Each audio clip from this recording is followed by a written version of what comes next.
ስም አይቀበርም። ጤና ይስጥልን እንደምናምሽታችኋል የምንወዳችሁ የሸገር ቤተሰቦች፣ ይህ ሳምንታዊው ስም አይቀበርም ነው። በዛሬው ዝግጅታችን አርቲስት ተስፋዬ ሳህሉ አባባ ተስፋዬን እናስባለን። የፕሮግራሙ አዘጋጅና አቅራቢ ወንድሙ ኃይሉ ነኝ። አብራችሁን እንድትቆዩ በአክብሮት ጋብዛለሁ። ስም አይቀበርም።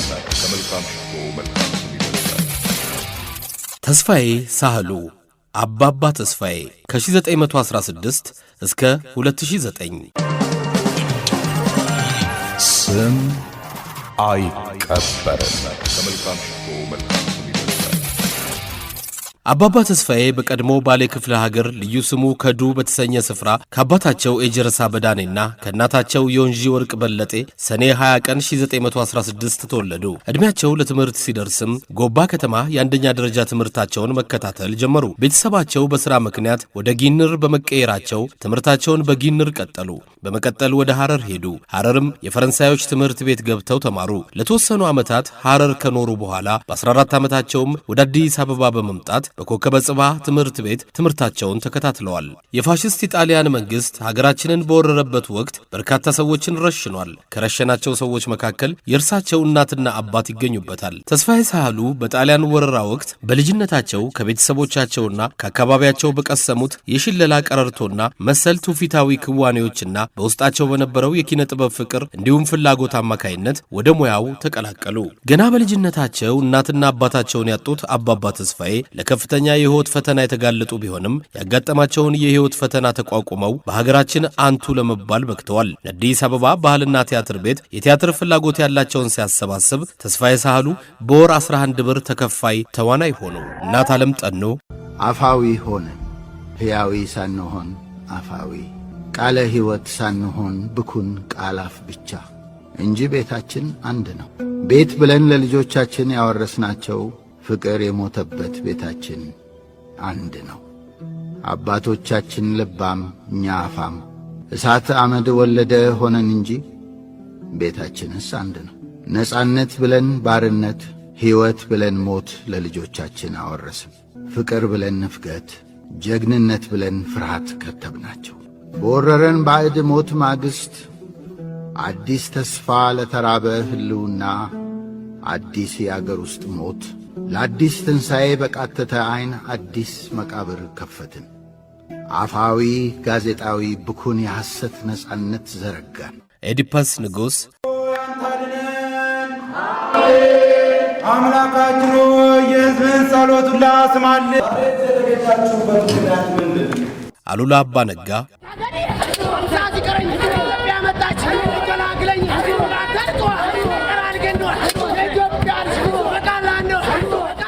ዳዊትና ኦሪዮን ኦቴሎ ቲያትር በጣም ነበር መሳራው። ጠጋዬ ገብረመድህን የሚባል ኦቴሎን ያጎ ሆኜ ነው የሰራው። አረመኔ ሰው ነበር ይሄ ያጎ። ሚስቱን እንዲገላት ኦቴሎ ሳሳብቅ ምን ሲል እንደዚህ ተንኮለኛ ሰው ነበር። ልክ እሱን ተመስዬ ሰራው። በኋላ ሰዎች ይሄ አረመኔ ሊገለኝም የሞከረ ሰው ነበር። ልክ መስዬ ነው መሰራው። እና ባለፈው ሰሞን ውስጥ ቃሲዮ ጎን ተኝቼ ጥርሴን አሞኝ ስለነበር ሌቱን እንቅልፍ አጥቼ አንዳንድ ነፍሰ ልል ሰዎች በእንቅልፍ ልብ ምስጢራቸው ካፋቸው ሲያመልጥ ያድርና ይፋ ይሆናል ጉዳቸው። ከእንዲህ ብጤ ድኩማን ቃሲዮ ነበር አንደኛው። ታዲያ እንደዚህ እያለ ሰማሁታ ሲነፋነፍ ደዝደሞና የኔም መቤት ፍቅራችን ከኛ አፍ አይለፍ። ወዲያው እጄን ንቅ አድርጎ ጠመዘዘና እስከሚያመኝ የኔ ማር ወለላ አለና ግጥም አደረገና ሳመኝ። ከከንፈሬ ላይ አንድ ስር የተነቀለ እስከሚመስለኝ ደሞ ጉልበቱን ጭኔ ላይ ጭኖ ደረቴ ላይ የዳከ ለኦቴሎ የሰጠሽ ቀን ትረጋም አለና ጮኸ። ወይ ጭራቅ ጭራቅ ጭራቅ! አስቀያሚዋ ልጃገረድ ስነ ስቅለትና የአዛውንቶች ክበብ አባባ ተስፋዬ ከተወኑባቸው ተውኔቶች ጥቂቶቹ ናቸው።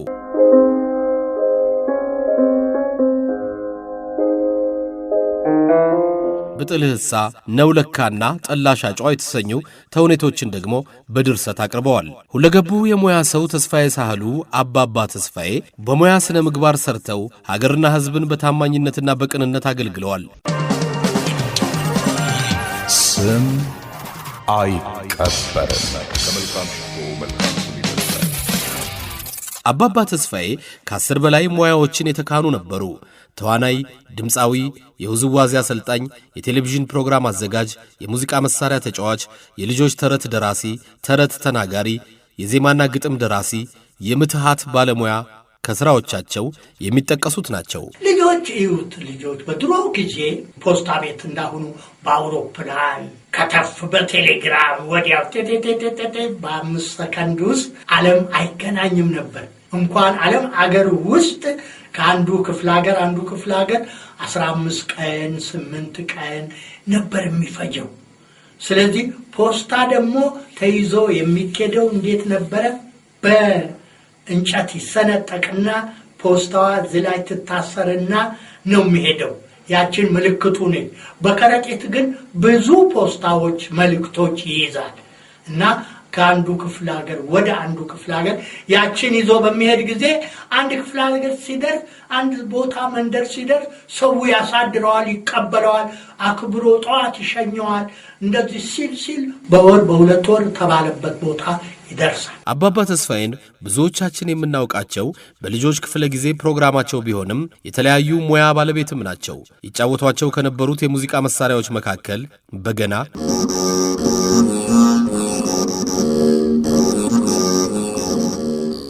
ዋሽንት፣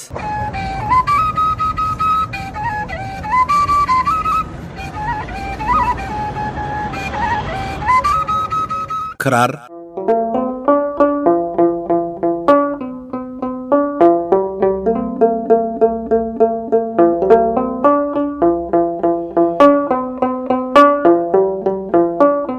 መሰንቆ፣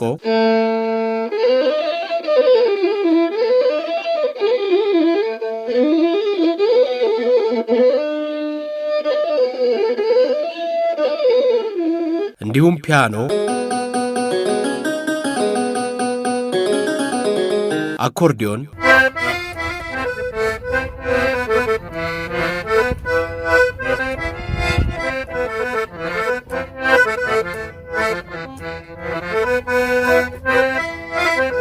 ትራምፔት፣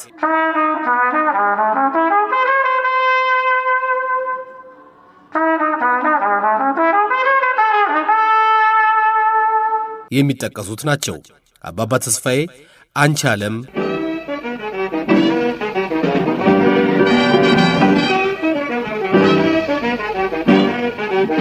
አንድ ጊዜ ሳሚኝ፣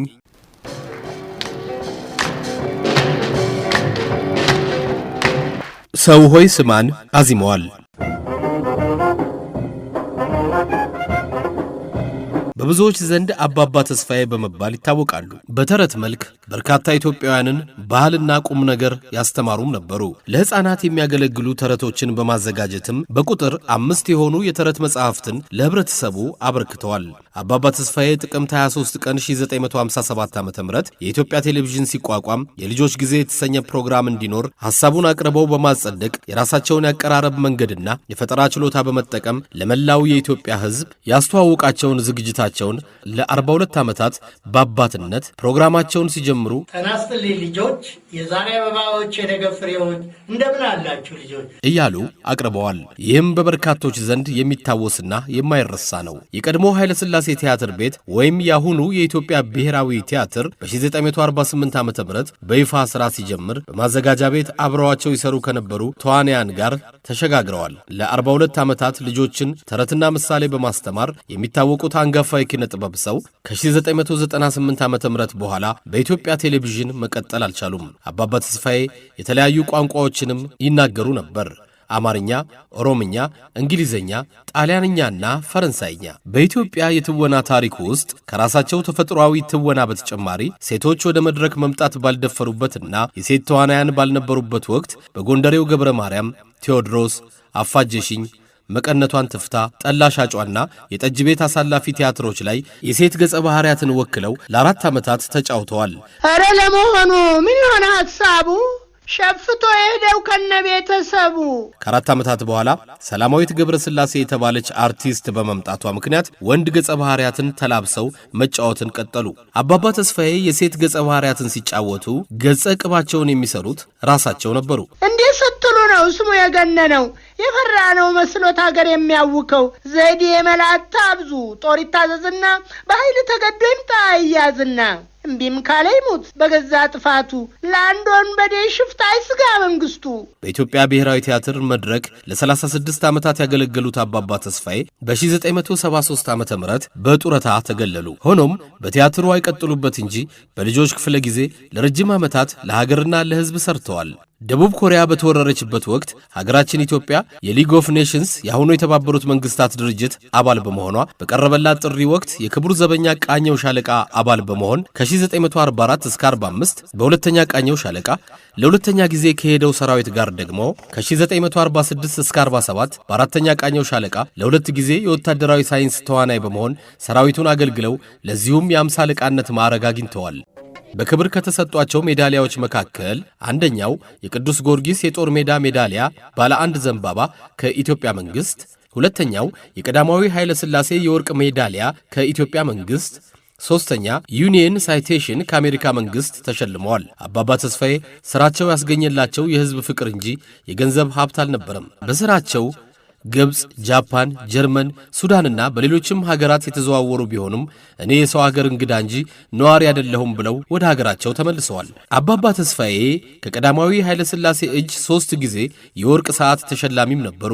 እንደዚሁም በ1991 ዓ.ም በኪነ ጥበብ ለሀገርና ለህዝብ ባበረከቱት ሥራ የኢትዮጵያ የኪነ ጥበባትና መገናኛ ብዙሃን ሽልማት ድርጅት በቲያትር ዘርፍ የህይወት ዘመን ተሸላሚ አድርጓቸዋል። አባባ ተስፋዬ ሐምሌ 22 ቀን 2009 ዓ.ም ዩኒቲ ዩኒቨርሲቲ ኮሌጅ ለ34ኛ ጊዜ ተማሪዎችን በአዲስ አበባ ሚሊኒየም ባስመረቀበት ስነ ስርዓት ላይ ረጅም ዘመን የላቀ አገልግሎት የሚሰጠውን የክብር ዶክትሬት በሼህ መሐመድ ሁሴን አሊ አላሙዲን ስም የተሰየመውን ሜዳሊያ የልጃቸው ሚስት ወይዘሮ ወይንሸት ተሾመ ተቀብለዋል። ወይዘሮ ወይንሸትም ሽልማቱን ይዘው ፈጥነው ቤት ደረሱ። የክብር ዶክትሬት ሜዳሊያውን ካንገታቸው አውልቀው ለአባባ ተስፋዬ ያጠለቁላቸው። በዚያን ጊዜ አባባ ተስፋዬ እንዲህ አሉ። ልጆቼ ዛሬ በጣም ደስ ብሎኛል። ይህ የመጨረሻው የክብር ሽልማቴ ይመስለኛል። ሰው የሚፈልገውን ከፈጸመ በኋላ የሚጠብቀው ክቡር ሞቱን ነው በማለት በደስታ ተናግረው ነበር። ዓለም እንዴት ሰነበተች እስቲ እንጠይቃ። ስም አይቀበርም። ከመልካም ሽቶ መልካም ስም ይበልጣል። ሸገር ኤፍኤም 102.1 የእናንተ ሬዲዮ ነው። ዛሬ ሁለገቡን የጥበብ ሰው ተስፋዬ ሳህሉ አባባ ተስፋዬን እያሰብን ነው። በስም አይቀበርም። አባባ ተስፋዬ በ1975 ዓ.ም ከአንጋፋው ጋዜጠኛ ታደሰ ሙሉነ ጋር ከነበራቸው ቆይታ የተመጠነውን ክፍል እዚህ ጋር ላስደምጣችሁ። እዛው ማዘጋጃ ቤት እንዳለን ብዙ ቲያትሮች ነው የሰራሁት። ከዚያም ወዲያው ደግሞ አቶ ይፍታኤ የደረሱትን አፋጀሽኝ የሚባል ቲያትር ሰራን። ከዚያም ደግሞ ቴዎድሮስ የሚባለውን ቲያትር ሰራን። ብዙ አይነት ቲያትሮች ናቸው እንግዲህ የመጣው። ሴት ሆኜ የሰራሁበት ቴዎድሮስ ላይ ነው እና ቴዎድሮስ ላይ ደግሞ እንደዚሁ ሰርቻለሁኝ። ቢሆንም ቲያትሩን በጣም የቲያትሩን ስራ ስለምንወድ ከጥቂት ጓደኞቼ ጋራ በየጊዜው አንዳንድ እክል ነገር ይገጥመን ነበረ። የሚሉትን ሁሉ አያደርጉልንም ነበረ። ምክንያቱም እነኚህ የተማሩ እንደሆነ ምናልባት በኋላ ይህን ስራ አይገፉበትም የሚል ፍራቻ ያለባቸው ይመስለኛል። መኝታ ቤት ለወግ ያህል ተሰጠን። እዛው እንድንበላም ተደረገ። እዛው ማዘጋጃ ቤት ውስጥ ነው። ብዙ ጊዜ ከንቲባውን እየተመላለስን እንጠይቃለን። ግድ የለም እናማላላችኋለን፣ ምንም ነገር የሚጎላችሁ የለም። ወደፊት እኮ እናንተ በጣም እኮ ደህና ቦታ ነው የምትሆኑት፣ ጥቂት ጊዜ በኋላ ኧረ ግድ የለም ይሉና ይሸኙናል። እኛው ታግለን፣ እኛው አጥንተን፣ እኛው ድርሰቱን ተወዲያ ወዲህ ብለን ሰክተን፣ እኛው አቀነባብረን እንቀርባለን። ህዝቡ ደግሞ እየወደደው ሄደ ቲያትሩን። በኋላ ቴዎድሮስን አጠናንና አንድ ቦታ አልተወሰነም። ብዙ ሄድንስ ከዚህም እስከ ጅጅጋ ድረስ ሄድንበት። ከዛም ወደ ሌላም ክፍለ ሀገር ወደ ደሴ ድረስም ይዘነው ሄድን። ብዙ ቲያትሮች እንደዚህ ያዝን እንዞራለን። ክፍለ ሀገር መቼም በግድ ነው የምንሰራው፣ በመከራ ነው የምንሰራው። አንድ ትሬንታ ኳትሮ ሰጥተውን ነበረ። ያ ትሬንታ ኳትሮ ላይ ስቴጁን እንጭናለን፣ ወንበር ሁሉ እንጭናለን። አቅማችን ይሄን ያህል ያንን ከባድ እንትን የሚያነሳ አልነበረም እና በዚህ አይነት ዝም ብለን እዛ ላይ እንጫንና እንደ ዕቃ ተጭነን የኛ ኃይል ነው ግን የሚሄደው እና እዛ በመንደርስበት ሀገር ደግሞ አንድ ኦና ቤት የጠላት ንብረት ቤት ይኖራል እና ያን ቤት ጠረጉና ግቡ ይሉና እዛ ውስጥ እንገባለን። ወንበር ከየከተማው ሰብስቡ ይባላል። ሰብስበን ወንበር ካበጀን በኋላ እንደገና ሙዚቃ ይዘን ደግሞ ለቅስቀሳ ከተማ ውስጥ እንዞራለን። ህዝቡ ደግሞ ምን ጉድ ነው ይላል። አዲስ ነገር ነበረ። በሚመጣ ጊዜ ይገባል፣ ያያል። ሲያዩነትም ሴት የለም እዛ ውስጥ ምንም ወዲያ ቢሉ ወዲህ ሴት የለም፣ ወንድ ብቻ ነው የሚያዩት እና ወንድ ነው የሚያዩ። በኋላ ግን ስቴጁ ላይ ካየ በኋላ ሴት ያያል እና በጣም ይገረማል። ይሄ አዲስ አበባም ውስጥ እንኳን ብዙ ሰዎች እንዴት ነው ሴቶቻችሁ በምን አይነት ነው ለምን አይታዩም እያሉ ብዙ ጊዜ ጥያቄ ያቀርቡልን ነበር እና ሴቶች አሉ ሴቶቹ እንደው ምን ቸገረ ብታስተዋውቀን የሚሉ አንዳንድ ሰዎች አሉ። ያን ጊዜ የነበርኩት እቴጌ መነን የራስ አሊን እናት ሆኜ ነበር የምሰራው። አረ ለመሆኑ ምን ሆነ ሐሳቡ? ሸፍቶ ሄደው ከነቤተሰቡ። ሰውየው ኩሩ ነው የተነፋ ልቡ፣ ይዞ ማዋረድ ነው ይበርዳል ጥጋቡ። አንዴ ከተያዘ ከገባ በእጃችን አንጨክንም ከቶ በገዛ ማቻችን። እሱም በበኩሉ በእኛ ዝን ይሆናል፣ እርቅ ሰላም አድርጎ መተው ይገባናል። ሰውየው ብርቱ ነው ስሙ የተጠራ፣ ወበዝን የነይ ባይ ኃይልን የማይፈራ፣ በዘዴ በትዕግስት ማባበል ይሻላል፣ በኃይል ብንለው በጣም ያውከናል። እንዴ ስትሉ ነው ስሙ የገነነው፣ የፈራ ነው መስሎት ሀገር የሚያውከው። ዘዴ መላታ ብዙ ጦር ይታዘዝና በኃይል ተገዶ ይምጣ ይያዝና፣ እምቢም ካለ ይሙት በገዛ ጥፋቱ፣ ለአንድ ወንበዴ ሽፍታ አይስጋ መንግስቱ። አሁን እንደዚህ እያልን ነበረ የምንጫወተው። የሚፎክር አለ ለምሳሌ እዛው ሆኖ ዝም ብሎ ፉከራውን ለቅልቆ ነው። ደግሞ አንዳንድ መጥፎ ጨካኝ አታላይ መልቲ ሰው እዛ ስቴጁ ላይ ያለ እንደሆነ በዚህ የተሰየመ ሰው ያለ እንደሆነ እንዴት ዝም ትላለህ በይ ኧረ ተው በለው እንዳያመልጥህ አንተ ያመልጥሃል ይላል። አንዳንዱ ደግሞ እስረኛ ለምሳሌ የሚያመልጥበት ጊዜ ያለ እንደሆነ እንደው ብድግ ብሎ ነው የሚሄደው ለመያዝ። እንዴ እኛ ነው እንዴ ምን ልታረግ ነው የሚሉ አሉ። በተለይ ሴቶቹ ይገርማል እና እንደው ቀጥታ ወጥተውም እንትን የሚይዙ አሉ። መቼም ለማልቀሱ በኩል የሆነ እንደሆነ በሙሉ ህዝቡ ያለቅስ ነበር። የሞተ ጊዜ ለምሳሌ ቴዎድሮስ ሲሞት ኦኦ ብሎ ያለቀሱ አሉ ረስተውት። እንዴት ይሄ ጀግና ራሱን ይገላል? ታው ያዘው ያዝ ሊገል ነው ራሱን ሊገል ነው ያ ብለው የጮሁ ብዙ ሰዎች አሉ። ለምሳሌ አዲስ አበባ ውስጥ እንኳን ኦቴሎን የሚባለውን ቲያትር በመንሰራ ጊዜ እኔ ያጎ ነበርኩኝ እና ብቅ በመል ጊዜ ያን ኦቴሎን እንደው ስቤ በብዙ ነገር እንደው አታልዬ ነፍሰ ገዳይ ነው ማደርገው ማለት የሚወዳት እንደዝደሞና አንቆ እንዲገል አደርገዋለሁ። በዚህን ጊዜ በየጊዜው በኔ ምሳሌዎች ስለሚሳብ ይሄ ኦቴሎ ሰው በቀጥታ ብቅ ባልኩ ቁጥር ይሄንን መልቲ ይሄ ውሻ መጣ ብሎ የሚጮሁ ሰዎች አሉ። ማቀመቅ አታለዋል ብለው የሚናገሩ ሰዎች አሉ። ማአት ነው ያለው። ያጎን ሆኜ ሲጫወት እንግዲህ በጣም በብዙ ነገር አታልዬ ስቤ የመጨረሻ ቃል እውነት እንዲሆን የሚያምንበትን ቦታ ነው የምነግርህ። ምን እለው ነበር እንግዲህ ሕይወት ያለው መግለጫ ስጠኝ ከንቱነቱን የሚያብራራ ይለኛል። አሁን እኔ እንግዲህ እዚህ ውስጥ ይሄ ወረት አይጥመኝም፣ ግን በእምነት ወደሮ አንገቴን ታንቄ ተነክሬበት አላመልጥም ቤት አባቴ እና ባለፈው ሰሞን ውስጥ ቃሲዮ ጎን ተኝቼ ጥርሴን አሞኝ ስለነበር ሌቱን እንቅልፍ አጥቼ አንዳንድ ነፍሰ ልል ሰዎች በእንቅልፍ ልብ ምስጢራቸው ካፋቸው ሲያመልጥ ያድርና ይፋ ይሆናል ጉዳቸው። ከእንዲህ ብጤ ድኩማን ቃሲዮ ነበር አንደኛው። ታዲያ እንደዚህ እያለ ሰማሁታ ሲነፋነፍ ዴዝዴሞና የኔም መቤት ፍቅራችን ከኛ አፍ አይለፍ። ወዲያው እጄን ንቅ አድርጎ ጠመዘዘና እስከሚያመኝ የኔ ማር ወለላ አለና ግጥም አደረገና ሳመኝ። ከከንፈሬ ላይ አንድ ስር የተነቀለ እስከሚመስለኝ ደሞ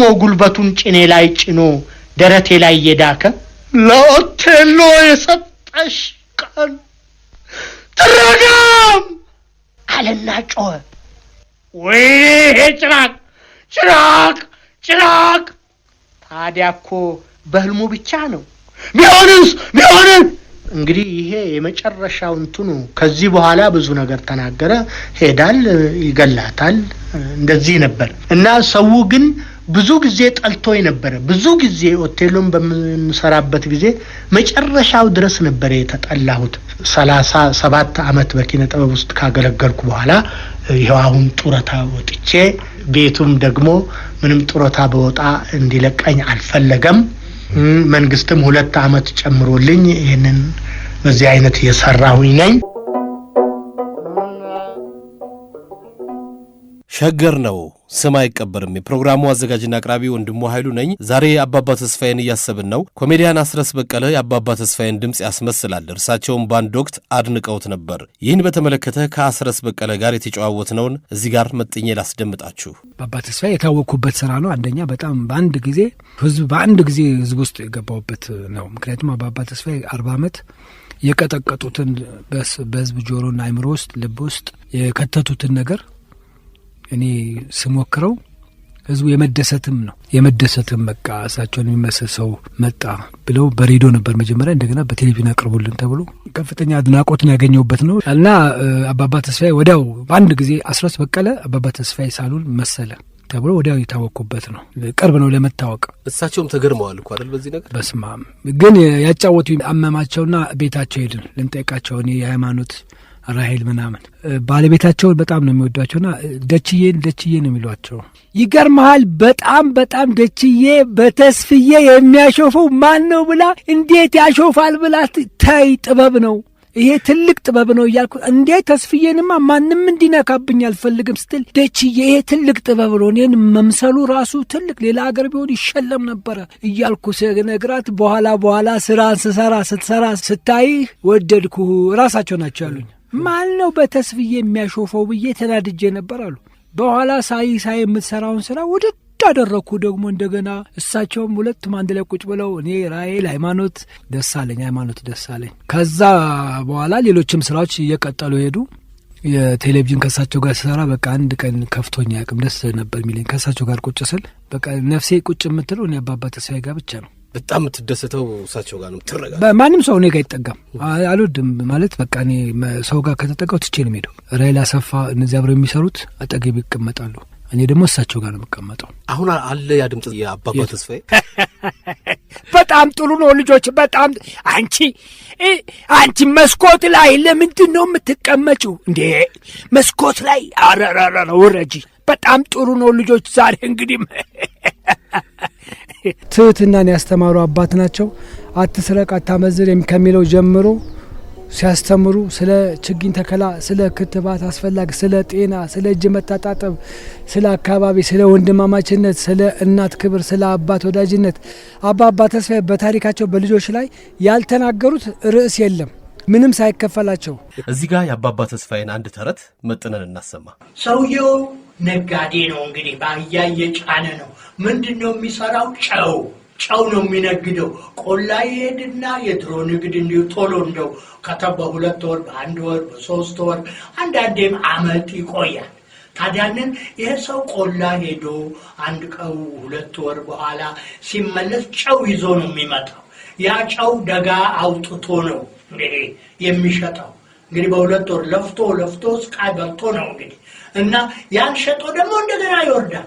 ታዲያ አህያዋ ሁልጊዜ በመጫን በመመላለስ ሰለቻት። አሁን ይሄን ጨው ተሸክሜ ዘላለም አንዴ ላይ ከቆላ ላይ ይወስደኛል፣ ከዛ ደግሞ እንደገና ይመልሰኛል አለች። አህያ በልቧ አሰበች እና እንዴት ይሆን የሚቀለኝ? የጨው የሚቀልበትን ዘዴ መፈለግ አለብኝ እንጂ እንደው ሁልጊዜ እንትን ማለት የለም። ዛሬስ በጣም ደክሞኛል አለችና እሱ ቁጭ ብሎ ቁርሱን ምሳውን ሲበላ አንድ እንትን ስር ቁጭ ብሎ እሷም ሳር እየጋጠች ሳለች እያለች ሳሯን ለጨት አረገችና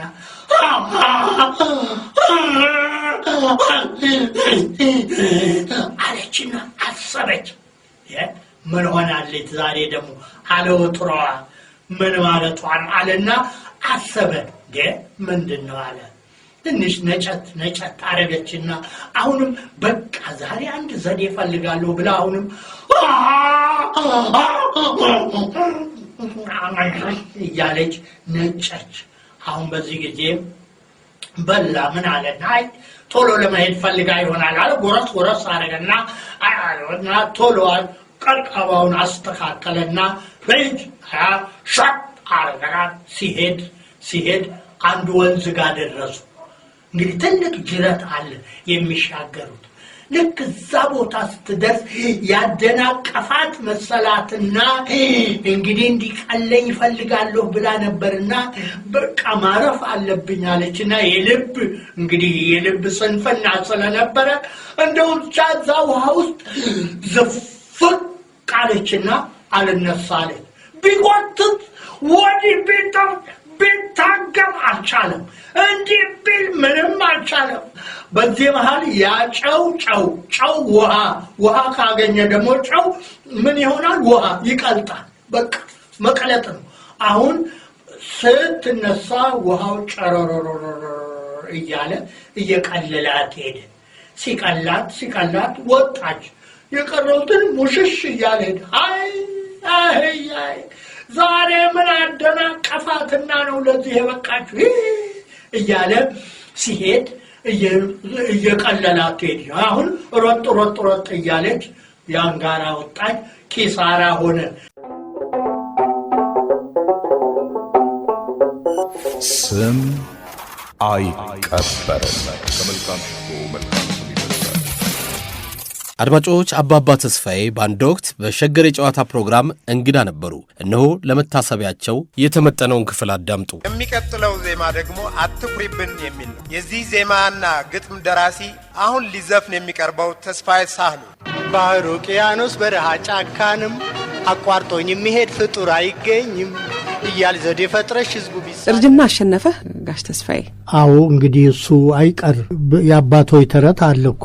እርጅና ብቻህና ራሴን ወገቤን ማለቱን ተውና እያሉ ይሉ ነበር። አንድ ጊዜ ስለ ራስህ ታሪክ ስትጠየቅ ታሪኬ ለመንገር ብቁ ነው ብዬ አላምንም፣ ውሸት ይመስልብኛል፣ እፈራለሁ ብለህ ነበር። እንዳንተ ሰፊ ታሪክ ያለው ሰው ጥቂት ነው። አባትህ የአብቹ የሸዋ ሰው ናቸው።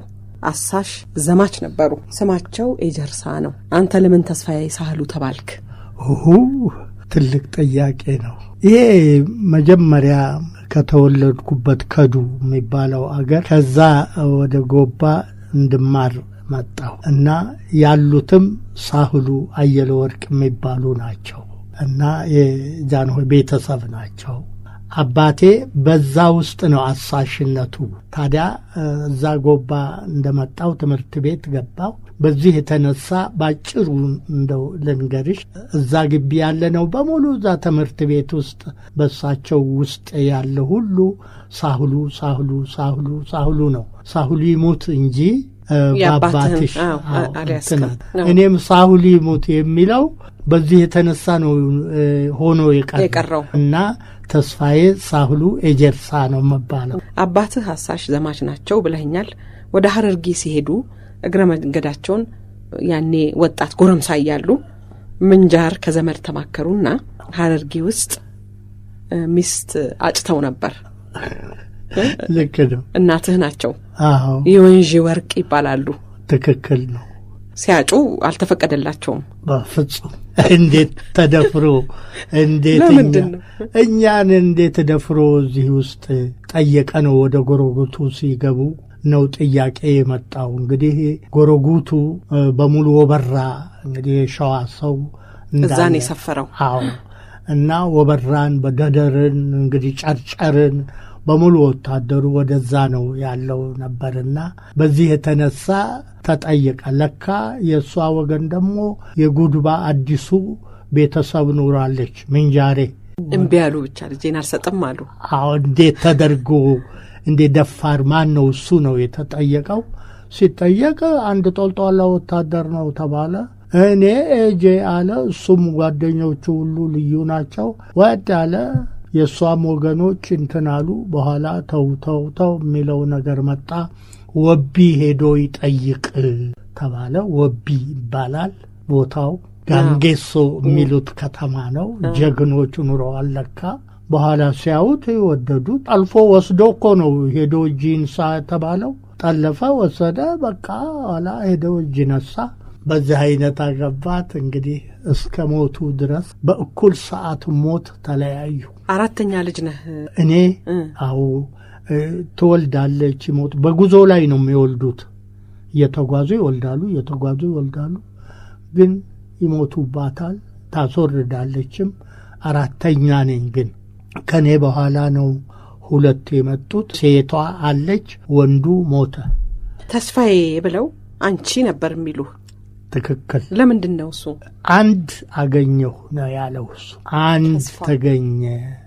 ስትወለጂ ትልቅ ጦር የተነሳ ነበር የሚመስለው። ወንድ ልጅ ተወለደች ተስፋዬ የምትባል። ተስፋዬ ብያታለሁኝ አለ። ትልቅ ጦርነት በደስታ ሲተኩሱ። አዎ ደስታ ኑሯል ለካ። እና ጦርነት መጣ ተብሎ ከጎባ ድረስ ንቅናቄ ነበረ ከዱ ውስጥ። ለምን ድብልቅልቅ ያለ ጋራው እያስተጋባ እና ስለዚህ አንቺ የኔን ፋና የምትከተይ ነሽ ነበር ያለኝ። እና እውነትም የምለውን ነገር ሁሉ ሰማ ነበረ። ትንሽ ሆኜ ልክ እንደ ትልቅ ሰው ነው የሚያጫውተኝ። ከዚህም በላይ ይነግረኛል። ሰው ደግሞ እንዲወድሽ እንደኔ መሆን አለብሽ እና ሰውን መንገር አለብሽ፣ ስተቱን እንዳታልፊ ይለኛል። እንድማርለት ደግሞ በጣም ይፈልግ ነበር። ስለዚህ አይነት ጎባ መጣ። በ5 ዓመቴ ነው ፊደል ቆጠርኩ። ጎበዝ ነበርኩ። እውነትም አማርኛ ቶሎ መልከ ማርያም ቶሎ ደገምኩ። ወዲያውኑ ፊደል አዋርያ ቃል ትምህርትን አወቅኩ። እንደገና ግኒር ጊዮርጊስ ትምህርት ቤት ገባ። እዛ ነው እንግዲህ ትንሽ ነፍስ ማወቅ ቻልኩኝ። ጠመንጃ በግድ ያስተኩሰኛል። 7-8 ዓመት ልጅ ሆኜ ወጅግራ እንድደግን ያደርገኛል። ከዚህም በላይ አበላሌና አጠጣጤ ወተት፣ ጩኮ፣ ጨጨብሳ ነበረ እና ጠንካራም ነበርኩ። በዚህ አይነት ጥሩ ስነ ስርዓት ይዤ ደኩነኝ። ወዲያው ንግስት አረፉ ተባለ። በሙሉ ወደ ንግስት ዘውዲቱ ንግስት አረፉ ተባለና ሐዘን ተነገረ። መርዶ ሆነ። አሁን በዓል ሲደረግ ቤተ ክርስቲያኑ ውስጥ ገባን። ተማሪ የተባለ ቀሚስ ይልበስ፣ ካባ ይልበስ፣ ምን ይልበስ ተባለና ገባ። ሁሉም ሊገባ። ያን ቀን ቃጭል ምን ያነሳለ ምን ያነሳለ። እኔ ግን የገጠመኝ አኮርዲዮን ነው። አኮርዲዮን ቦቶን የሚሉት አኮርዲዮን ትንሽ በእጅ ላይ ሆና እንዲህ ሲስቧት ሌላ ቃል ሲገባ ሌላ ቃል አይነት ነች። እኔ ከዛ በፊት መሸለል እችላለሁ፣ በገና እችላለሁ፣ ክራር እችላለሁ፣ ዋሽንት እችላለሁ። ሰው ያደረገውን እንግዲህ አባቴ ግፊት አለ። ያንን በገናም ከሆነ ብድግ አድርጌ እንደ ሰውየው መስራት አለብን። ክራርም እንደሆነ የወታደሩ ዋሽንትም ከሆነ ያ ሰው የሚያደርገውን ነገር ግን መሞከር በግድ አለብን እና አደርግ ነበርና ያቺ አኮርዲዮን ሳብ ሳረጋት ታብለጨልጫለች። ስስባት እጄ ላይ ተንጠለጠለ። ያስኩኝ እኔ እንግዲህ ያንን በለቅሶ ፍትሐቱ ላይ ለቅሶ መሃል እያልኩ ግን ቃኘኋት። ስለምዘፍን ሽለላ ውስጥ አገባኋትና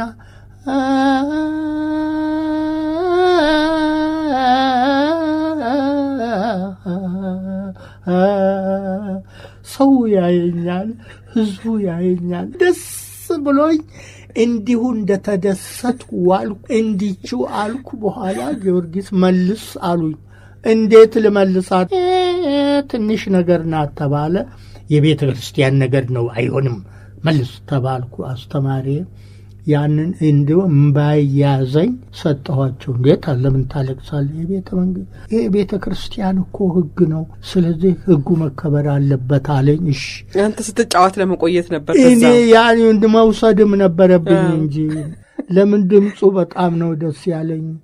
እና ከዛ በኋላ ነው እንግዲህ እና ወደ ሐረር ጉዞ አድርጉት። ምን ነው በቃ ባሌ ግዛት በቃ ይመለስ ተባለ። ወደ ሐረር ጉዞ ተባለ። እናቴ ሴት የመጨረሻ ወልዳ ነበር። አባቴ እንደመጣ ፋናዬ አላት። በ8ኛው ወር 9 1 ዓመት ገና ትንሽ ልጅ ሆና ነው እና ፋናዬ እንዳላት እውነትም ፋና ሆና ወደ ሐረር ጉዞ ተደረገ።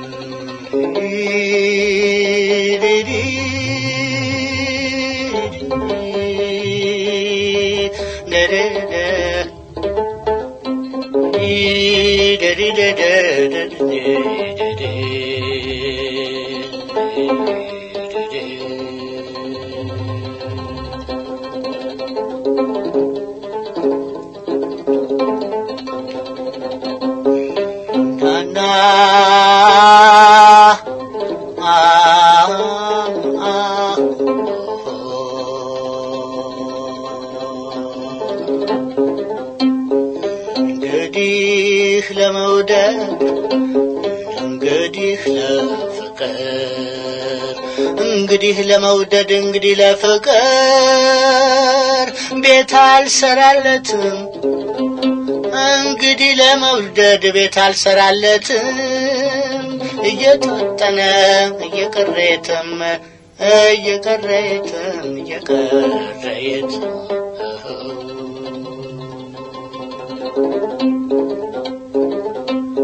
ምን ያረግልሻል የፍቅር አደራ የኔ ቤት ሐረርጌ ያንቺ ፉኛም ቢራ ያንቺ ፉኛም ቢራ ያንቺ ፉኛም ቢራ ያንቺ ፉኛም ቢራ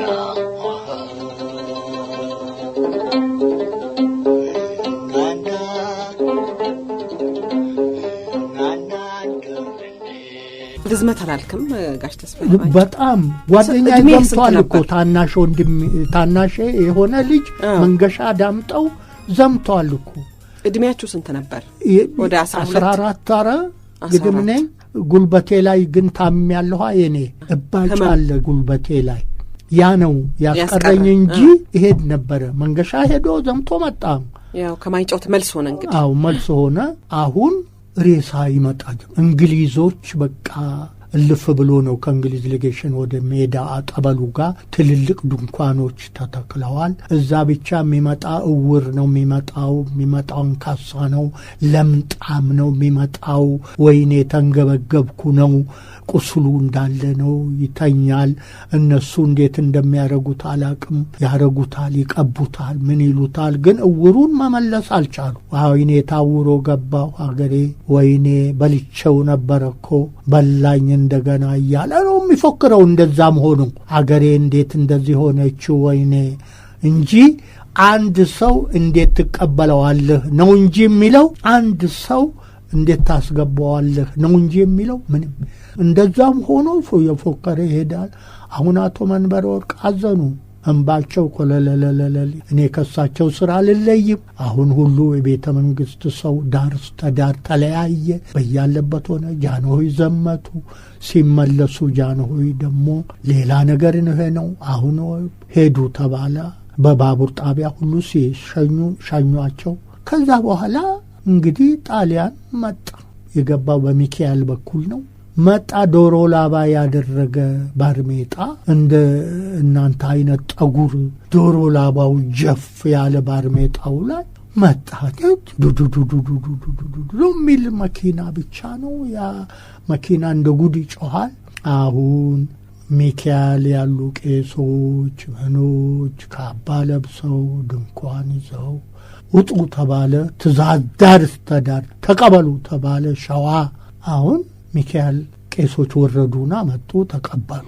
ሲቀበሉ አቶ መንበረ ወርቅ ከላይ መጣን። እየሮጡ ነበር የመጡ። ለምን ግቢ ውስጥ በየቤቱ እንዳይቀር አንድ ሰው ተብሏል። አሁን ስንሮጥ ወርደን ሚካኤል በራፉ ስንደርስ ጣሊያን ሲገባ ሲያዩ ጃንጥላ ሁሉ ምን ተቀብለዋል። ክብር ልብስ ለብሰው ሲቀበሏቸው ተሳይ እጄን እየጎተቱ ብቻ መርዝ እንደበላች ውሻ እየጎተቱ ዲዲዲዳሮ እየገፉኝ እየሮጡ እየጎተቱኝ ጨርቄን እየተዳፋው ስሮጥ እሳቸው ስር ምነው አባባ ምን ና በቃ በቃን እኮ ጨረስን በቃ ያለቅሳሉ።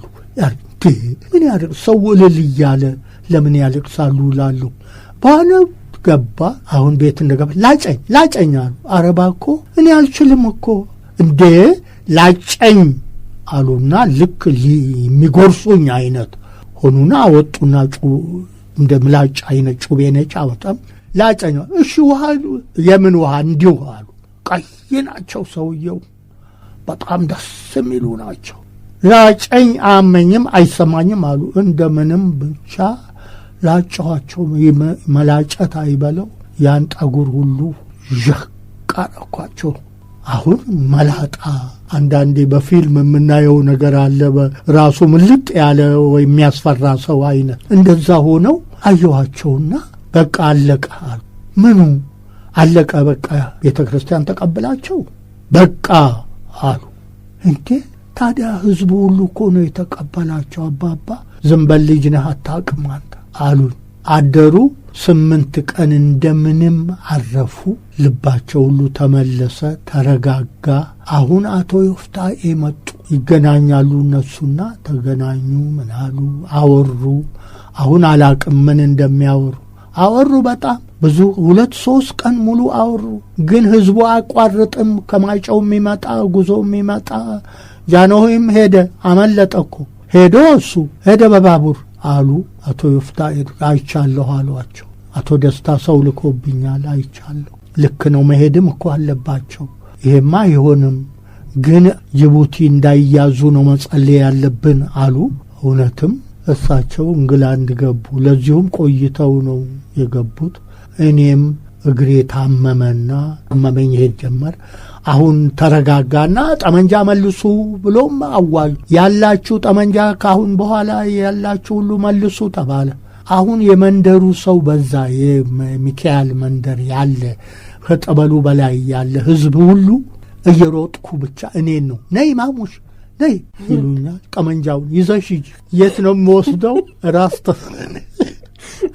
ይህ ሰው ለእኔ ነው የሚሰጠኝ። 2-3 ጠመንጃ ይዤ ሄዳለሁ። በቀን ትመልሳለህ? አሁን ራስ አባተ ግቢ እንግሊዝ ለጋሲዮን ፊት ለፊት እዛ ነው የሰፈረው ጣሊያን። መጀመሪያ እዛ ሰፍሯል። ኮንተሸንቴ የሚባለው ኮንተሸንቴ ማለት መድፍ ጫኝ በአጋሰስ እዛ ያንን ይዤ ሩጫ ነው መሮጥ ነው እሄዳለሁ። ግን ሰንሰል ውስጥ ሰው ይጠብቀኛል። አንድ ጠመንጃ ትቼ 2ቱን ይዤ ሄዳለሁ። 2 ብር አገኛለሁ። እኔ ነገሩ አይገባኝም ነበር። በኋላ ነው የገባ። 4 ቀን ያህል ተሯሩጠ መለስከና? አዎ መመለስ ነው። በቀን መሮጥ 3 እሄዳለሁ። አንዳንዴ 2 እሄዳለሁ። ለምን ሰው ፈራ። በቃ ይሄ ጨካኝ አረመኔ በቃ አሉ። አሁን ይሄ ሁሉ ሆነ፣ አለቀ። ከሰንሰል ውስጥ ያሉ ሰዎች 2 ብር አለሽ እንቺ ይሉኛል። 2 ብርን አውቃለሁ በደንብ። በ2 ብር አንተ አንድ ጠመንጃ ጥዬ እሄዳል። ጣይና ሂጂ ነው የሚል። አሳርፊ ይሉኝና ቁጭ አደርገዋለሁ። 2ቱን ጠመንጃ ይዝና አንዱን ትቼ እሄዳለሁ።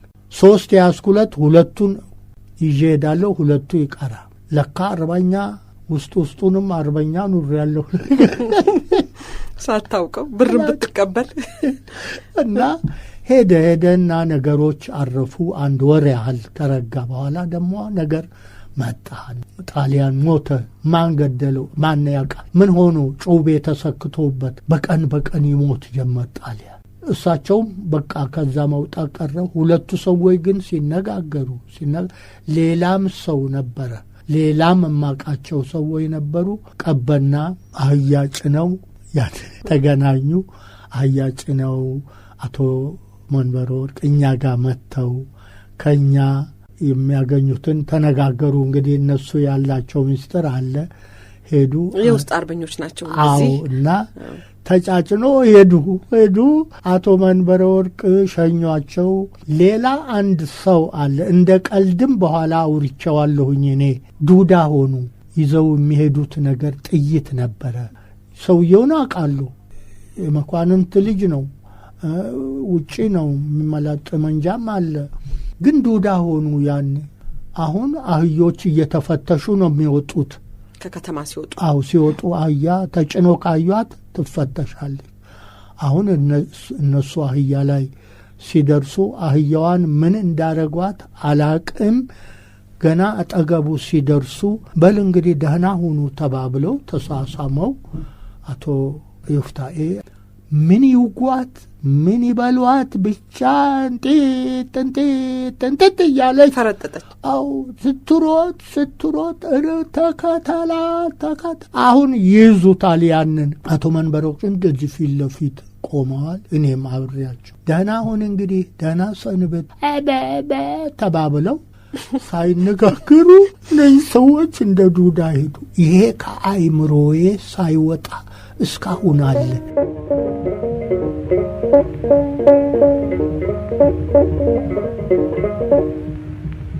አቶ መንበረ ወርቅም ራስ ደስታ አጠገብ ባቡር መንገድ አሰሪ ሆኑ። የኩሊ አላፊ ሆኑ።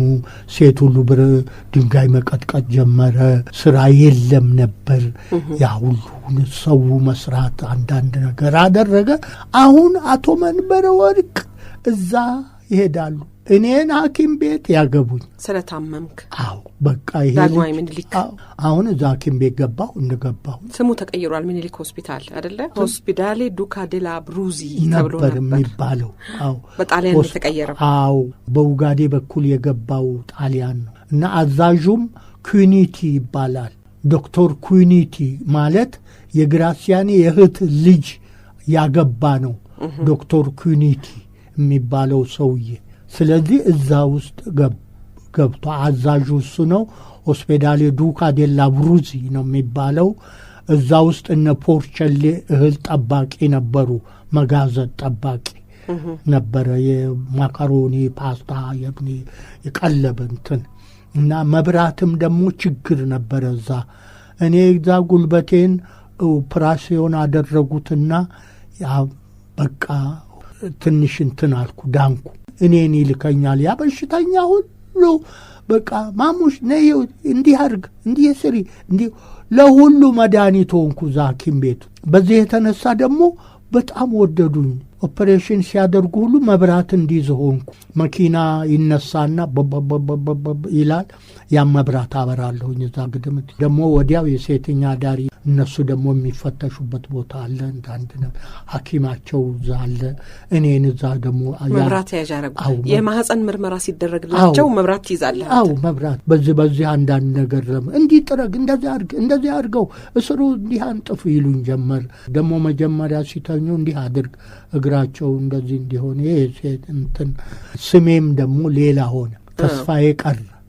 አሁን ቪልጎራ ሆነ። ሰው ምን ማለት ነው? ነጥብ እንደዚህ ጥያቄ ነጥብ ነው።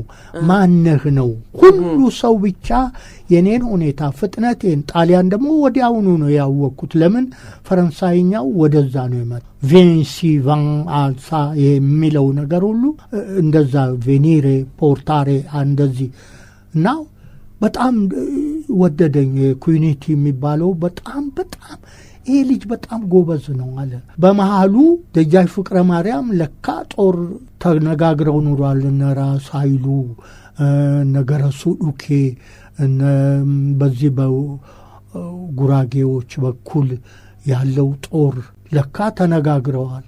አሁን ይሄ ከተፍ አለ። በጎጃም ያለው ጦር አልመጣም ለካ። በኋላ ነው የምሰማው ተኩስ ተጀመረ። ቀበና ልክ ጀርመን ለጋሲዮን ድረስ መጣት ድብልቅልቅ ያሉ። እኔ ደስታዬ ነበር ያኔ በጣም ነበር ነው ታርቅለት ነው ያለው። አዲስ አበባ ቀበናን ይዞ ነው የመጣው እሱ ብቻውን ሆኖ። ተላይቢያም የመጣ የለም። በወዲያም በኩል ነገረሱ አልመጡም። በቃ ምንም የሆነ ነገር የለም። ባልቻ አባ ነፍሶም የሉም። በዛ በኩል እንዲመጣ ነበር የተባለው። አገምጃ ህዝብ ዳር እስከ ዳር ይመጣል ነበር የሚለው። ይሄ ሁሉ ለእኔ እንደ ሚስጥር አይደለም ነበር እና ይይዛሉ የሚል ነበረ ጣሊያን። አሁን ኦፕሬሽን ማድረጊያው በራ መግቢያው ላይ ይሄ ኩኒቲ ጥይት ተተኩሶ ከቀበና የተተኮሰ ጥይት እዛ ጋር ግድግዳውን በስታል። ፎቶግራፊ እነሱ ጀመረ። እነሱ ነው ጥይቷን ቦታ እያሳዩ። እኔ ይነደኛል፣ ይገባኛል ነገሮች እና ያኔ እኮ ሚልከኝ የለም እንጂ ብላክ እኮ አደርግ ነበር። አሁን በዚህ መሃል እንግዲህ ስራ አገልግሎቴን እየሰጠው ሲሄድ ፋሽስት ዘበኛ ተቀጠረ ማለት ምክትል አስተዳዳሪ ለሆስፒታል። አሁን እኔ እዛ የሚኒልክን ሐውልት እየዞርኩ አያለሁ። ሁሉ ወደ ኦፕሬሽን መሄጃ ነው። ስለዚህ አየኝና ጣሊያን ከኮዛ ጓርዲ አለኝ። ምንድን ነው የምታየው? ምኒልክ አልኩት። አልፈራም ነግሬሻል። አሁንም አለ እኮ እሱ ሐውልቱ አለ። በኋላ ምኒልክ ኮስቶኔሮ ጓርዲ ይሄንን ጥቁር ነው የምታየው? ግን ጥቁር አይደለም አልኩ። ጥቁር አይደለም። አሁን ያዘና በካልቾ አለ። ትወደዋለህ ነበር ያለኝ። ወደዋለሁ አልኩ። በካልቾ ይዞ ተዋረገ። አሁን ሮጥኩ። ስሮጥ ና አለኛ መለሰኝ። ጥቁር ነው አለ። አይደለም አልኩ። አሁን ሂድ ቦርቸሌ ጋር ዶንያ አንጣለኝ፣ የዱቄት ዶንያ። አሁን ስሮጥ ሄድኩና ዶንያ ይዤ መጣ። አልብሰው አለኝ። እግዚአብሔር ያሳይሽ ያን ሐውልት አይተሽው እንደ ባይነሽ እና ውጣና አልብሰው። እንዴ ለምንድን ነው የምወጣው? ውጣ። እንዴት እወጣለሁ? አልችልም። ባየው ብዳስሰው ብትሩ በዛብኝ። አሁን መውጣት አልቻልኩ። ብቻ አላቅም። እግዚአብሔር ምን ሰው ይጎትተኛ? እኔ እንጃ። እግዚአብሔር ነው ይጎተተኝ። ወጣሁ። አሁን ዶንያውን ወረወረና አልብሰው አለኝ። አለበስኩት። መታሁት። ምታው አለኝና ዙሪያውን ታታታታ አረኩት። አሁን እንደመታሁት አውጣው አለኝ። ሳወጣው ነጭ ዱቄቱ። አየህ ቢያንኮ አለኝ። ኖ ቢያንኮ አልኩት። ዱቄቱ ነው እንጂ አዶሉም አልኩት። ምኒልክ ነደደው። እርር ነው ያለው። ውረድ አለኝ። እዛ ረገጠኝና ብድግ አድርጎ በካልቾ መጥቶ አሁን ኩኒቲ ከኦፐራሽን ብቅ ሲል ያያል። ከዛ ቦታ ብቅ ሲል ምንድን ነው ኬኮዛዬ አለው። ሲረግጠኝ ነው እጄ ለቀቀኝ። ያኔ ረገጠ። ሳየው ብቻ ወይ አባቱ ወይ እናቱ እምባዬ ጣጣጣጣ ማን ይመልሰኝ ለቅስ ጀመር። አልችል አልኩ። ሲቃ ያዘኝ ብለው አቤት ይመጣብኝ። ሰማህ አለው። ና ወዲህ ካንተ 100 ጊዜ ይሻላል። ዳቴ 100 ቮልታ ቪርጎላ ሳይኬ ኮዛፋ ምን እንደሚሰራ ታውቃለህ? ምን ቁም ነገር እንደሚሰራ። አንተ መዞር እንጂ ግቢ ውስጥ እሱ ትልቅ ስራ ይሰራል። ሁለተኛ ኡናልትራ ቮልታ ሌት ነቃና ሲለው ዞር ብዬ ከግሩ ያ ቀን አንዱ አይረሳኝም።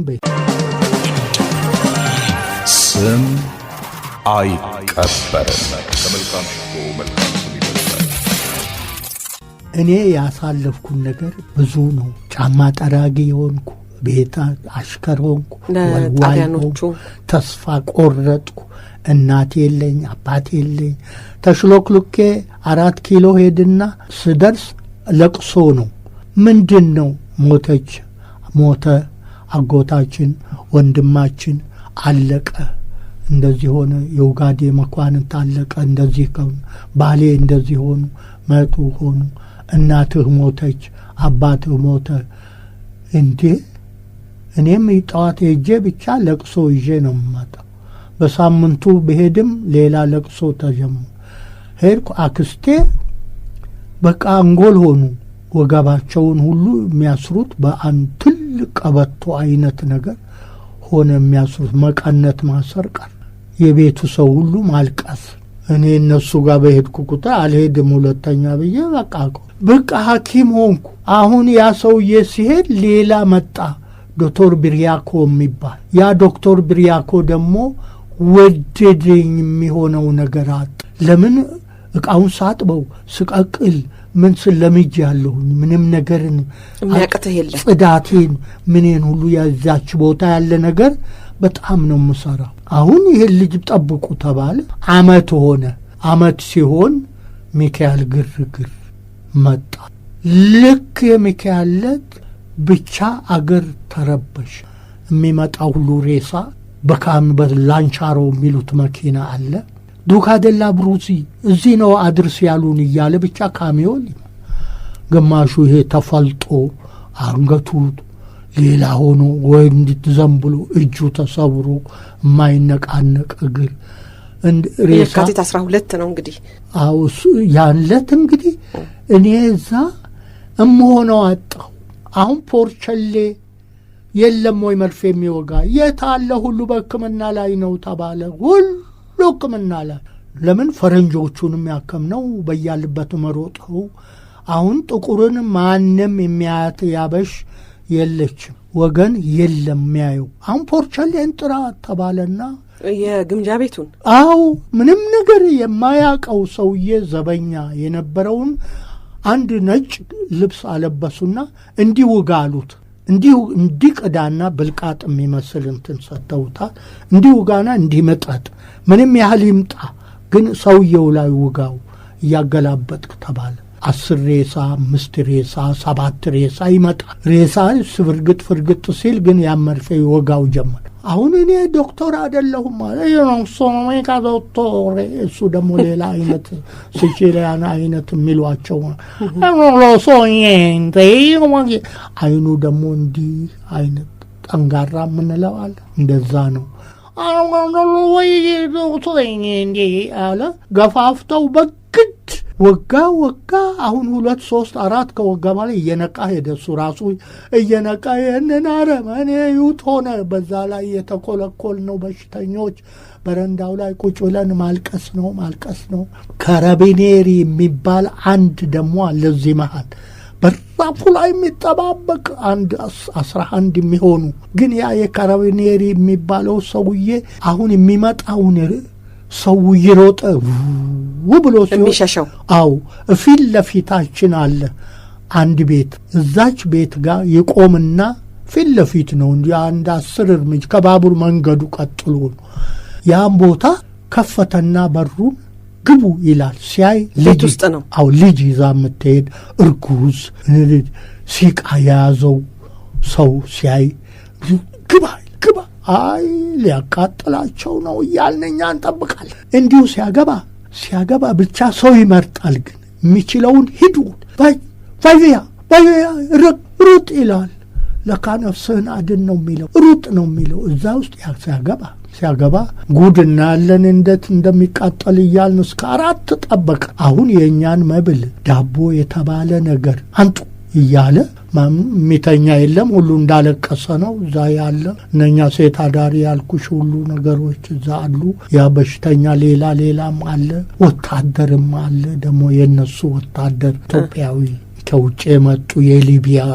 አረብ የሚመሳሰሉ ሁሉ አሉ የነሱን ዳቦ ሁሉ እየሰበሰበ ማታ ወስዶ ሂጂ እስቲ አንቺ ተከታይ ይሉኛል እኔ ምን እንደሚያደርግ ለማየት ሶጥሮ ጥና በራፉ ጋር ያን ዳቦ ሰጥቷቸው መጣ ኮዳ ውሃ ሰጥቷቸው መጣ ፊያስኮ ውሃ ሰጥቷቸው መጣ ለሊት ጠዋት ዝም ይላል ይሄ ካራቢኔሪ ያልከው ነጭ ነው አይደል ነጭ ካራቢኔሪ ይባላሉ የተለዩ ናቸው ፋሽስት አይደሉም ካራቢኔ የቤተ መንግስትን ክብር ዘበኛ እንደሚባለው እንግዲህ የሚጠብቁት አብዛኛውን የኩኒቲ ጊዜ ነው የተመደቡት እሱ ግን ሄዷል አሁን እህል ሲገባ ሁሉ የሚፈትሽ ምንም ይል ነው አሁን እዛ ውስጥ አገባቸው በማግስቱም እንደዚሁ አንበላም አልን አሁን የሚሰጠንን ዳቦ ሁሉ እነኛ አረብ ምናምን የሚመሳሰሉት ሁሉ ዳቦውን አንበላም አሉ ሴቶቹማ አይበሉ ወደ እነዛ እንዲሄድላቸው ከወሰደ ከጠየቀን ስጡ ሆነ። ሁለተኛ ቀን ማታ ሆነ። ሶስተኛ ቀን ጠዋት ሌሊት ይሮጥና ጋብ ብሏል። ሁሉ ሰው ሐኪም ቤት ያለን እንወጣለን። እንደ ሁሉም ነፍሳቸው በኖረ እስካሁን እንደው ሐቅ ነው የሚናገሩት ነበር። ጠዋት ለካ ከፍቶ ይላቸው አንዳችሁ ሂዱ ወደ ቀበና ብትፈልጉ ወደ ላይ ብትፈልጉ ወደ ታች ሂዱ ብሎ በሩን ሲከፍተው ከዛ ቤት ውስጥ ይሄ ሰው ወጣ ብለሽ ይሄን ሁሉ አትርፎ ያ ሁሉ ሰው ብሎ ሲወጣ አሁን ማን እንዳየው አናቅም። ይሄን ሰውዬ በሶስተኛው ቀን ሁሉ ሰው ይመርቀዋል። ሁሉ ሰው የሱ ብዙ ታሪክ አለው። ሰውየው የኢትዮጵያን ባንዲራ ሁሉ ያጥባል። እንጀራ ቋጥረውበት ምናምን ሲመጡ ያጠበ ያደርቅና ያስቀምጥ ነበር። ይገርማል። ያጥብና እንዲደርቅ ያሰጠዋል። እናየዋለን። ከዛ በኋላ ማን መከታተል ጀመረ። አሁን አንድ 15 ቀን በኋላ ብቻ አንድ 11 የሚሆኑ ወታደር ገጭ መጡ። ልክ ደጃፉ ላይ እንደቆሙ ገጭ አሉ። የእሱ ጓደኞች አሉ፣ ሁሎች አሉ፣ አብረውም ነበር ሲሰሩ። አሁን እሱን ትከሻው ላይ ያለውን ግንጥል፣ አንገቱ ላይ ያለው ግንጥል፣ ተርሜጣውን ውልቅ፣ ኮቱን ፍትትት ብጥስጥ አድርገው ይዘውት ያ እዛ የነበረ ያየው ሁሉ እንደ ሞተ እየየ ትልቅ ለዘመዳችን ለነኛ ሁሉ አላለቀስንም እንዲሁ እንጂ ለሱ ጊዜ ወይኔ ወይኔ ወይኔ ብለን ኡኡ ብሎ ሴቱ ሁሉ ደረት እየመታ እሱ ግን አወቀ። ፋኝንቴ ደህና ሰንብቶ ነው ግዴለም እያለ እያዋከቡ እየገፉ እጁን አስረውታል። ወዲያው ነው ያሰሩት። ይዘውት ሄዱ። አልታወቀም። Per me berecchifle fortuna non c'è, perché tu disgraziata che sposar dovevi me, m'hai fatto tribolar con l'autostop fino a Desier, e poi non t'ho trovata rifuggita mammi te a Senafe, vista l'em, detto io l'em, pensando a te, desta qui per me volere, m'ha fatto bere troppo tella. Lei detto bis, io detto ghis, amore c'è per mammi te, poi a Desier non t'ho trovata, te n'eri andata con che vedere.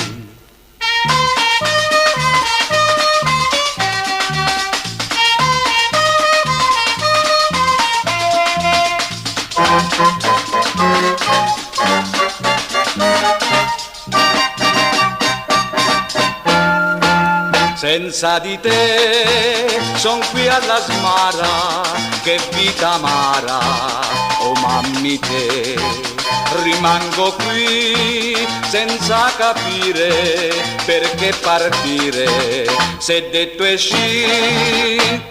Per mettere chifle fortuna non c'è, perché tu disgraziata m'hai piantato mammi te. Vender no, mammi te, vender no, mammi te, vender no, mammi te, vender no, mammi te. ጋሽ ተስፋዬ ግን እዚህ ጋር ሁለት ጥያቄ ልጠይቅ። ቦርቸሌ ሐኪም ሆኖ ቀረበዛው እስከ ዛሬ ድረስ ቦርቸሌ የሚባለው የካዛንቺስ ልነግርሽ እኮ ነው። አሁን ይሄ ሁሉ ሆነ ረጋ። አቶ መንበረ ወርቅ ይያዛሉ። አሁን እየሄድኩ ጠይቃለሁ። ተያዙ ተባለ። አባትህ አቤት የት ናቸው? ይዟቸው እያዳፉ ወሰዷቸው። ለምን ራስ ደስታ ሆስፒታል ይሄዳለሁ። እሁድ ሲሆን ረፍት ሲሆን ሮጣለሁ። የት እንደሆነ ታውቃላችሁ? ቀበና ነው የሚወስዷቸው። እዛ ሂዳሉ። ያን ዕለት አልቻልኩም። አደርኩና በማግስቱ ጠዋት ተነሳሁና ስደርስ ብቻ ደፋር ነኝ ደግሞ ምንም አልፈራ።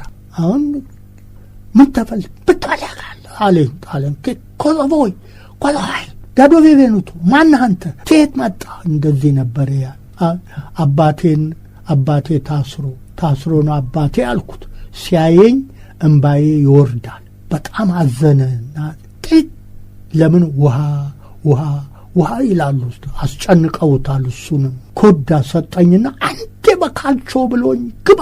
ስገባ እንዲህ ግድግዳው አጠገብ እንደዚህ ብብታቸው ወደ ላይ ታስሮ ተንጠልጥለዋል። ያሁን እግራቸውን ሳይ ጉንዳን ብቻ ነው። ቤቱ ኦና ነው። ሳይ ጉንዳን አለ እግራቸው ላይ እንደዚህ እግራቸው ቀይ ናቸው። ሰውዬው ጉንዳን ወሯቸዋል። ለምን ሰውነታቸውን ሁሉ ትተዋል። በቃ አልቀው አሁን ውሃ ነው የሚሉት። ሲያዩኝ ለምን መጣሽ ተስፉ አሉኝ። ሲሉኝ አልቻልኩም። ሰማሁ መጣሁ አልኳል። ምን ይዘሻል? ከወዳ እንደያዝኩ አዩ። እንደምን ማጠጭ ነው። ተንጠራርቼ ብቻ ጉርጭ ግማሹ ፈሰሰ ብቻ ጉርጭ አረጉ። እንዳትመጪ ያሉ ወዲያ ውጣ አለኝ። ሳጠጣ ያየኝ ነበር። ጮኸ። ለካ እሱ ይጮኻል። ለምን አስገባህም? እዛኛው ክፍል ለካ ሬሳ ብቻ ነው ያለው። እኔ ደግሞ አይኔ እንደዚህ ብዬስ በዛ በኩል ለመሄድ ሳስብ ሳይ ሁሉ ሞተዋል ያሉ ተደራርቦ። አልቻልኩም። አለቀስኩና የጮኩ ብቻ ዝምበልና ሂዳል ስታይዚቱ ዝም ብለህ ሂድ አለዛ አለኝ። ዝም ዋጥ አድርጌ ብቻ ሄድኩ። አልቻልኩም። በማግስቱ መጣሁ። ስመጣ እዛ እያለኝ ሰንሰል መሃል ነው እንትን ለምለም እንትን ሳር ውስጥ ነው። ሳያቸው ስጮህ ብቻ አንገቴን ያዘና አትጮህ ኤውና ሂድ አለ። ጓርድ ቫይቪያ አለ። አቪስቱ ነው እንዳትመጣ አለ። አየኸው አይደለም እንዳትመጣ አርፈዋል። አዎ አውቀው ነው ጉንዳን ያልኩት እሱ። አዎ እንግዲህ እንዳልመጣ ነው ተስፋ እንድቆርጥ መሰለኝ እሱ ያደረገው እና እንዳትመጣልኝ። እሻው ሮጬ ሄድኩ። እያለቀስኩ መጣሁ። ከዛው ዕለት ጀምሮ አረመኔ ሆንኩ። በቃ ምንም ተስፋ የሌለኝ አንድ ርጋጭ፣ አንድ ምንም አይነት ሰው መሆንን ያ ሁሉ ልፋት የአባት የእናት የዘመድ የአገር የወገን የዘመዶች ሁሉ በቃ አረመኔ ያረገኝ። አልቻልኩም። ከዛ ዕለት ጀምሮ ምንም አላውቅም ነበር። አልቻልኩትም ነበር። ሰው እንደ ድንጋይ ወይ እንደ እንጨት ወይ እንደ አገዳ ሸንኮራ እንደሚቆረጥ አይነት ነገር ነበር። ሁሉ ከንቱ ነው ለካ አባቴ የሚለኝ ነገር እንደዚህ ኑሯል ለካ። ለምንድን ነው ያመጣኝ? እዛ አልሞትኩም። ለምንድን ነው የለየኝ? እያየሁት በሞት ኖሮ ብዬ ቀረሁ። በቃ አልቻልኩም ነበር። ያ ሁሉ የምኞቱ ሁሉ ውሃ እንደፈሰሰ አይነት ሰው ሆንኩ። ያ የሱት ያለው ሁሉ ነገር ቀረ። ጨረስኩ። ጋሽ ተስፋዬ ወደሚያሳዝን ነገር ውስጥ ከተትኩ። ውስጥ ገባሁ። በቃ አለቀ። ዘላለም እንዳለቀስኩ ነው በዚህ አይነት የምኖረው። ያ ነው እኔን እንደገና ደግሞ ምኒልክ ትምህርት ቤት አንድ አሮጌ ፒያኖ ነው። እሱን መጫወት ጀምራለሁ። ሰው ደስ ይለዋል። በሽተኛው ይወዳል። በቃ ዘፋኝ ሆንኩ። ተሳዳቢ ግድ የሌለኝ ሰው ሆንኩ። መርፌም ስወጋ አንዳንዴ ጋለሁ። ጨካኝ ነገር ጨቃሪም ዝም በለ ረፍላለሁ። ቦምቦሎ የሚሉት ነገር አለ። እሱን ሁሉ አውቀው ይገሉ ነበር። ጋሽ ተስፋዬ አውቀው በመርዝ ይገሉ ነበር ይባላል። ሬሳውን ነው ያየሁት። እሱ ላይ ነው ያ ፖርቸሌ። አሁን ዶክተር ተባለ። ዶክተር አሉት። በቃ ነጭ ልብስ ይለብስ ጀመር እና በቃ ዶክተር ሆነ። የኔን ያህል እንኳን የማያውቅ እኮ ሰውዬ ነው። ምንም ነገር ግን እንደው አዛዥ ሆነ። በቃ አሁን ያ ዶክተር ብሪያኮ ወጣና ደጃችሁ ቤት ሰፈር ገባ። ማዘጋጃ ቤት ኃላፊ ሆኖ መጣ። አሁን እዛ ማዘጋጃ ቤት ደግሞ ከታቢ ሆንኩ። ፈንጣጣ መክተብ ጀመርኩ። የከተማው ሹም እዛ ነው የመደበው። ከሱ ጋር ውል ጀመር። አሁን መጥቶ ቤቱ ደግሞ እዚህ ደጃችሁ ቤት ሰፈር ቴሌኮሙኒኬሽን ጋራዥ ጀርባ እዛ ደህና ቤት ተገኝቶ እዛ ገባ። ክሊኒክም እዛ አለው እሱ። የክሊኒኩ መርፌ አፈላ ጀመር። ምን አደርግ ጀመር። በቃ እየሄድኩ እየበሰልኩ ሄድኩ። መርፌ መወጋ ጀመር። ጓደኞቼን አክም ጀመር። ጎረቤትም እግሩ የታመመ አንዳንድ ነገር ሳገኝ ማከም ጀመር እና እንደዚህ እንደጎበዝኩ አሁን እንደገና አታክልት ተራ ተሰራ። አታክልት ተራ መጀመሪያ አዲስ አበባ ሲገቡ ሸዋ የሰሩት አታክልት ተራ ነው። እዛ ገደም ፎቅ እንዳለ የራስ ኃይሉ ፎቅ የሚል አለ። 4 ፎቆች መደዳው እዛ የፕሬዚዳንቱ የሬዚደንቱ የማዘጋጃ ቤቱ ሹም እዛ ሆኑ። ከፍ ብሎ ማስታወቂያ ሚኒስቴር በላይ ያለ አጠገብ ያለ አለ አንድ አዳራሽ። ዱቄት ተራ ነበር ያ ቦታ። እዛ ዱቄት ተራ እንግዲህ አሁን ግርግር መንሁድ ሰው እየተያዘ መታ መቆረጥ፣ አንገቱ ተቆረጠ፣ ሽፍታ ተያዘ። ጊዮርጊስ አጠገብ አሁን ቤት የተሰራል። እዛ ጠዋት ብቻ 4-5 ሰው ይሰቀላል። ያን ለማየት እኔ ደግሞ እዛ ነው እሱ ክሊኒክ ከፍቶ እዛች ቦታ ነው ያለው። እኔ ደግሞ ከዛ እየሮጥኩ ሬሳ አይጀመር ማቀው ሰው አገኝ ጀመር። ተሰቀለ። ጠመንጃ ተገኝቶበት፣ ጥይት ተገኝቶበት። አንዳንዱን አንገቱን ይቆርጡታል።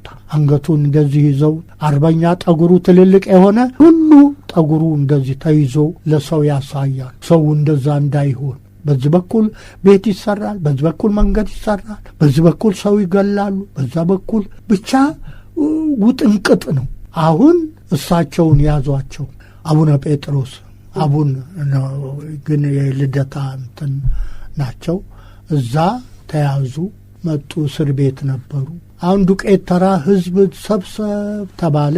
በሙሉ ገበያው ጋር ያለ ህዝብ ተሰብስቦ እኔም እዛ ስላለሁ ያቺ ክሊኒክ ስላለች አልቻልኩም። ዲዲዲዲ ሮጬ እሳቸውንም ሬሳ ግልጥ አደረጉትና የአቡነ ጴጥሮስ አትገዙ። አው ለአረመኔ የተገዛ ገዝቻለሁ። አይ ምነው መብርሃን ኢትዮጵያን ጨከንሽባት፣ ምነው ቀኝሽን ረሳሻት? እስከ መቼ ድረስ እንዲህ መቀነትሽን ታጠብቂባት፣ ልቦሻሽን ታዞሪባት? ፈተናዋን፣ ሰቀቀኗን፣ ጣሯን ይበቃል ሳትያት፣ አላንቺ እኮ ማንም የላት። አውሮፓ እንደሁ ትናጋዋን በፋሽስታዊ ነቀርሳ ታርሳ ተምሳ በስብሳ ሂትለራዊ እባጭ ጫንቃዋን እንደ ኮረብታ ተጭኗት ቀና ብላ እውነት እንዳታይ አንገቷን ቁልቁል ጠምዝዟት ነፍሷን ድጦ ያስበረከካት ስልጡን ብኩን መጻጉዕ ናት። እና ፈርቼ እንዳልባክን ሲርቀኝ ያህልሽ ውጋጋን አንቺ ካጠገቤ አትራቂ በርታ በይኝም መብርሃን ቃል ኪዳኔን እንዳልረሳት እንዳልዘነጋት ኢትዮጵያን። አዎን ብቻዬን ነኝ ፈራሁ፣ እሸሸግበት ጥግ አጣሁ፣ ምጸናበት ልብ አጣሁ። ማማ ኢትዮጵያን መንፈሴ ተፈትቶ እንዳይከዳት ይሰጋሁ።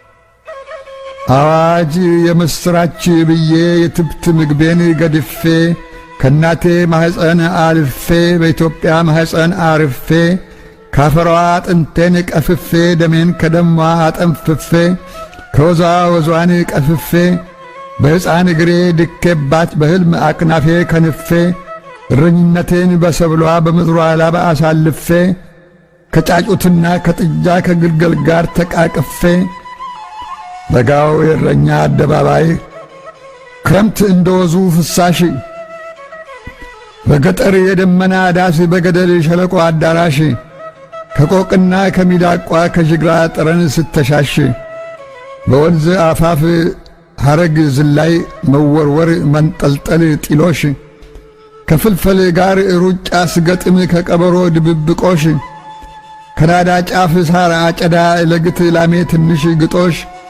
ለጥጃዬ የሌት ግርዶሽ ለጥማድ በሬዎቼ ራት ለማታቸው ትንሽ ድርቆሽ ለግልገሌ ካውሬ ከለል እማሳው ስር ጎጆ መትከል ለፀሐይ የሾላ ጠለል ለዝናብ የገሳ ጠለል ውሎ የንብ ቀፎ ማሰስ የአበባ እንቡጥ ሲፈነዳ የግጦሽ ሳር ሲለመልም ሲሰማሩ ሰደድ ሜዳ አዝመራው ጣል ከንበል ሲል ከብቱ ለሆራ ሲነዳ ፈረስ ግልቢያ ስሸመጥጥ ከወፎች ዜማ ስቀዳ ልቤ በንፋስ ተንሳፎ በዋሽንት ዋይታ ሲከዳ ያቺን ነው ኢትዮጵያ የመላት መብርሃን ረሳሻት ያቺን የልጅነት ምስራች የሕፃንነት ብስራት የሳቅ የፍንደቃ ዘመን የምኞት የተስፋ ብጻት ያቺን የልጅነት እናት አዛኝቱ እንዴት ብለሽ ጥርሶችሽን ትነክሽባት ስሜን በስምሽ ሰይሜ በአገልግሎትሽ ሰዋትት ከዜማ ቤት ቅኔ ቤት ከድጓ ቤት መጻሕፍት ካንቺ ተቆራኝታ እድሌ ካንቺ ተቆራኝታ ነፍሴ ከቀፈፋ ደጀ ሰላም ከቤተልሔም ቅዳሴ አኮ ቀዶ ቀፎ ዳባ ለብሶ ቅኔ ዘርፎ ግስ ገሶ መቅደስ አጥኖ ማህሌት ቆሞ በልብሰ ተክህኖ አጊጦ በብር አክሊል ተሸልሞ መብርሃኔ አንቺ ጽላት ነፍሴ ላይ በሳት ታትሞ የመናኒው የአባ ተድላ ረድ ሆኜ አብሮኝ ታድሞ ሕይወቴ እምነትሽን ጸንሶ ሥጋ ፈቃዴ ተድሶ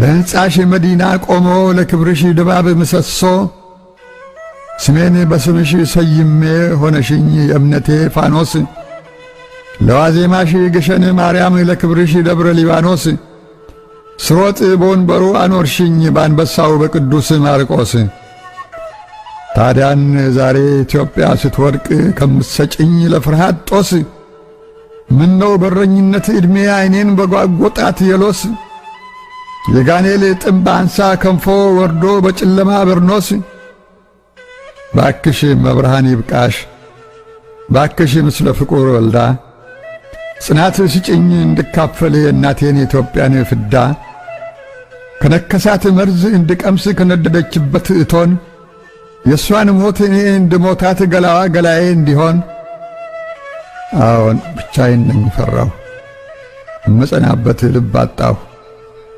ሸሸግበት ጥግ አጣሁ